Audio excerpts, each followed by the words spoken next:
Yuji can now black flash at will. He cannot age and is literally immortal. His normal dismantle did 50 times more damage than Sukuna's Fuga. He unlocks the full potential of blood manipulation. Yuji, the man chosen by the Black Sparks, is officially the strongest sorcerer of all time.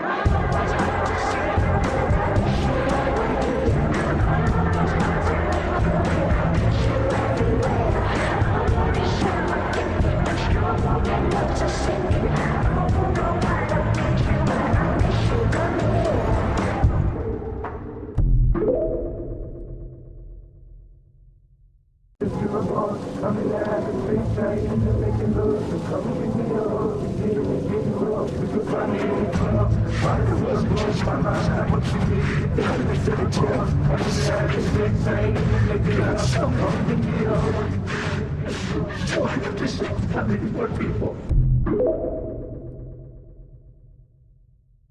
Let's do it.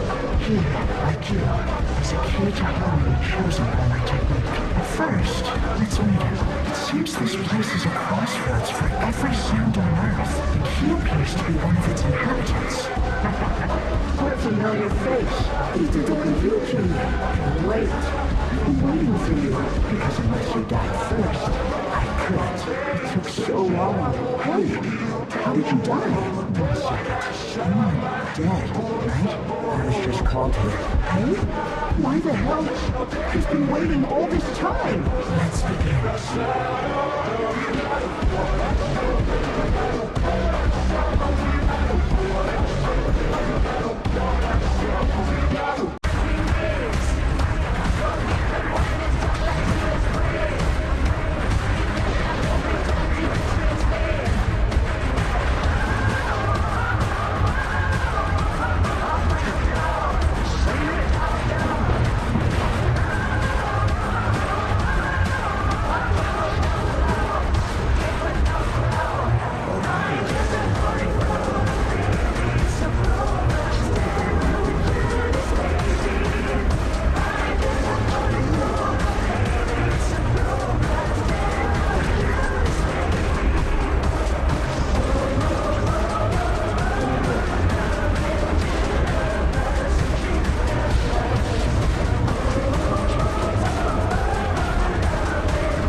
Hasn't anyone wondered why Yuji can be immortal? In the recent sequel to Jujutsu Kaisen, due to the breakdown of relations between humans and aliens, the over 80-year-old Nobara Kubasaki makes her appearance. She revealed 2 pieces of information here. First, Yuji now possesses an immortal body. Second, the reason Yuji chose to hide is that he can't accept the death of his friends. The last time he appeared was at the funeral of the angel Nagi Yoshino. The reason Yuji can be immortal is actually quite simple. It's his ultra-strong physical body. According to the lore, Yuji can't really be considered a true human. He is a vessel for Sukuna, created by Kenjaku. In essence, Yuji is actually a hybrid of human and cursed spirit. Even as an infant, already possessed the power of one of Sukuna's fingers. It's clear from this just how powerful Yuji's physical fitness is. This has to a certain extent slowed down Yuji's aging process. Besides this, as the plot unfolded later, Yuji successively consumed multiple death painting wounds, making his cursed spirit bloodline even more intense. Furthermore, he is the reincarnation of Sukuna's younger brother from 1,000 years ago. This means that he is actually more like a cursed spirit, and this is the fundamental reason for his immortality. Now another question arises. Can Yuji at this time really defeat the aliens with strength comparable to Sukuna's? In fact, we have all underestimated this guy. After the end of the Koen game, Yuji not only mastered blood manipulation and Sukuna's slashing technique, but even expanded his own special domain expansion. Although the anime hasn't clearly stated it, it's not hard to infer that Yuji's domain expansion is malevolent shrine. Combined with his accumulated combat experience and ultra-strong physical fitness, Yuji at this time may have already surpassed Sukuna. Now, I'm already looking forward to the battle between the two.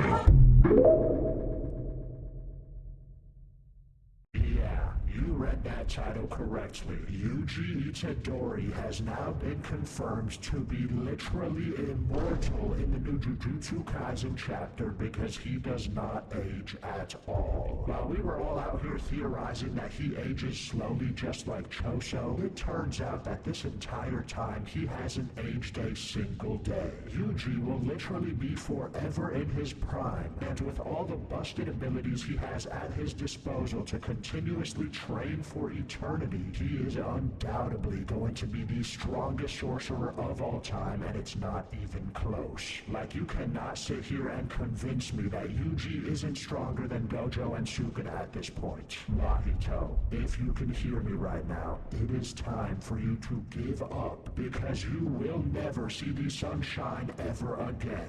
You can sit in limbo all you want, but you know what's coming for you when you do come back. And with Yuji now being unable to age, he can now actually fulfill the promise he made to you in the past. You can come back 10 times or even 1,000, but Yuji will be there every single time to put you back in the darkness where you belong, and he will be stronger and stronger and stronger every single time you reincarnate. Wrap it up, dog. Now, while Yuji being immortal does upscale him to heights possibly way higher than Sukuna and Gojo themselves, the fact that he is forever going to be the same age for all of eternity, and that he's going to see all of his friends grow old and die, is genuinely depressing. Like, Yuji is now so strong, and his potential for growth is basically infinite, to the point where he is going to be more lonely than any of the other strongest characters in JJK were, like Sukuna and Gojo, meaning he will never get to fulfill his grandfather's final wish, which was for him to not die alone.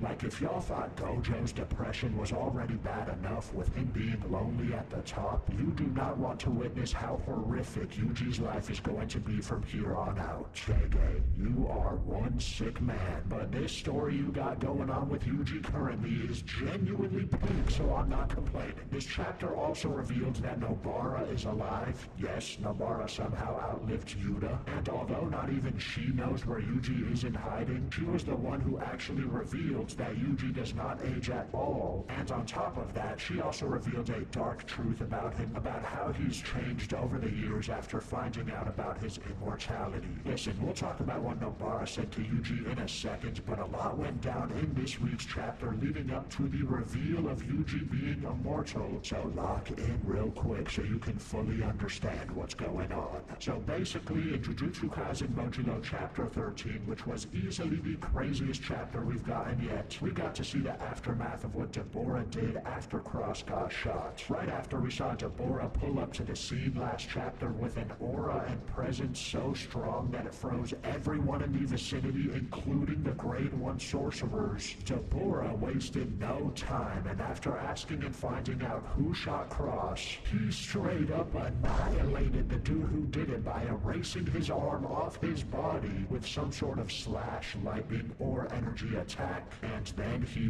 pummeled him into the ground. We still don't really know what his technique is because it hasn't been fully explained properly yet, but whatever it is a big problem. Now, as he was about to erase this bum from existence, Usami, who is the cursed speech user, tried stopping Deborah with his speech, but Deborah completely ignored the speech technique like it was nothing. In fact, he looked so unbothered by it to the point where he he probably didn't even realize it was being used on him. And as Usami was on the ground begging Deborah to stop, Deborah surprisingly listened because it's been shown that he is very understanding and diplomatic, and he gave Japan a 1-month deadline to fix their wrongs and to also stop killing curses which they view as sacred to their culture. Japan did not listen to his request because we got a 1-month time skip in this chapter, and sorcerers kept killing curses, which then led to Deborah demanding that Japan send forth a warrior to duel him in a fight to the death to decide what will happen with curses going forward. Now, Yuji is obviously still missing, and it was stated in the last chapter that Yuji is the single only person strong enough to stand up to Deborah, so Japan and the Jujutsu Society, knowing this, started actively searching for Yuji this chapter,